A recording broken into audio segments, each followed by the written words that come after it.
छोड़ सकते हैं। यहाँ तक कि ये लोग किसी भी इनविजिबल एंटिटी जैसे कि भूत प्रेत या फिर आत्मा के ऊपर कंट्रोल पा सकते हैं। कायाकल्प शक्ति की मदद से जब चाहे तब अपने शरीर को कैसा भी ट्रांसफॉर्म कर सकते हैं। मींस जब मन हो जवान बन गए और जब मन हो तब बूढ़े। खैर इतना सब कुछ जानने के बाद आपको लग रहा होगा कि अघोरी बहुत बुरे होते हैं और वो हमेशा दूसरों को सताते हैं, लेकिन नहीं, ऐसा बिल्कुल भी नहीं है। Aghoris are one of the simplest human being on this earth, क्योंकि काला जादू करने वाले तांत्रिक कभी भी अघोरी नहीं बन सकते।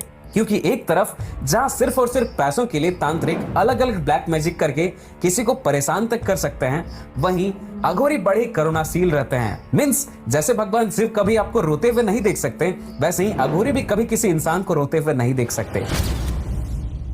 खैर अब तक तो हमने जाना कि अघोरी कौन होते हैं, ये खाते क्या हैं, ये रहते कहाँ हैं, इनके अंदर कौन कौन सी शक्तियां होती है।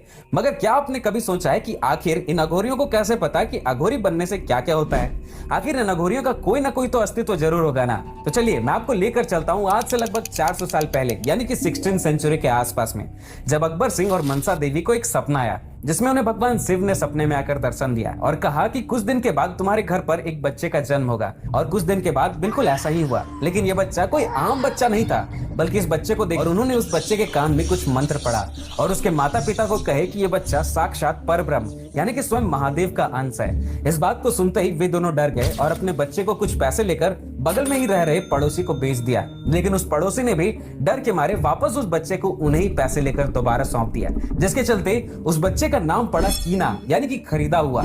और यहीं पर जन्म हुआ ना सिर्फ भारत के बल्कि इस दुनिया के सबसे बड़े अघोरियों में से एक यानी कि बाबा कीनाराम का, जिनके पास बहुत सारी सिद्ध की हुई शक्तियां थी, यहाँ तक कि वो किसी भी मरे हुए इंसान तक को वापस से जिंदा कर देते थे। लेकिन ये सब मैं आपको क्यों बता रहा हूँ? वेल, बाबा कीनाराम के चलते ही अघोर पंथ का एक्सपेंशन हुआ था। अगर ये नहीं होते तो ज्यादा चांसेस ये था कि आज के समय में इतने सारे अघोरीज एग्जिस्ट भी नहीं कर रहे होते। दरअसल एक बार की बात है जब बाबा कीनाराम को किसी ने चैलेंज दिया कि आपके अंदर अगर सच में थोड़ी भी हिम्मत है तो उस मरे हुए इंसान की लाश को वापस से जिंदा करके दिखाइए। बाबा ने कहा बस इतनी सी बात, ये तो मेरे बाएं हाथ का खेल है, बस देखते जाओ। बाबा जी ने उस लाश के ऊपर अपना हाथ फेरा, उसका नाम लेकर बस इतना ही कहा कि ज्यादा सुतो मत, उठ जाओ रामजीवना। बस इतना कहते ही वो लाश अपने जगह पर उठ खड़ा हुआ। लेकिन जैसे कि हम जानते हैं कि जो एक बार चला जाता है उसे वापस बुलाना इस संसार के नियम के पूरी तरह से विरुद्ध है, इसलिए बाबा जी ने उसके प्राण वापस से हर लिए। बताया जाता है कि बाबा कीनाराम इतने सिद्ध अघोरी थे कि कई बार तो इन्होंने माता हिंगलाज यानी कि देवी माँ को अपनी आंखों से देखा था। आपको ये तो पता होगा कि माता सती के 51 टुकड़े जहां जहां भी गिरे